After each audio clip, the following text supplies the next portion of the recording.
Hey, what's up? So, fixing the sidewall, this length right here is way too long to do in one piece like I've been doing down here. So, what I was doing originally was something like this. Oh, that fell. Where I had this kind of cragged in going downward. So this was kind of keeping it as a stud to try and get that paneling.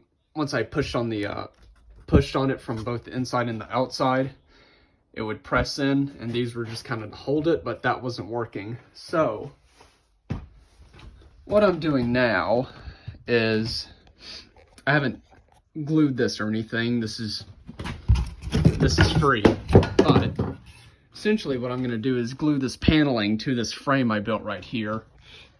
And I've got some self-driving nails that can go into aluminum. I'm just going to go in and just screw down all this right here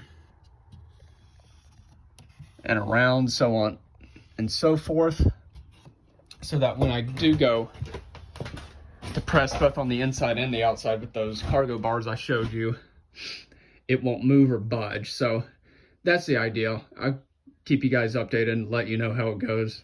All right, toodles, suck 'em up.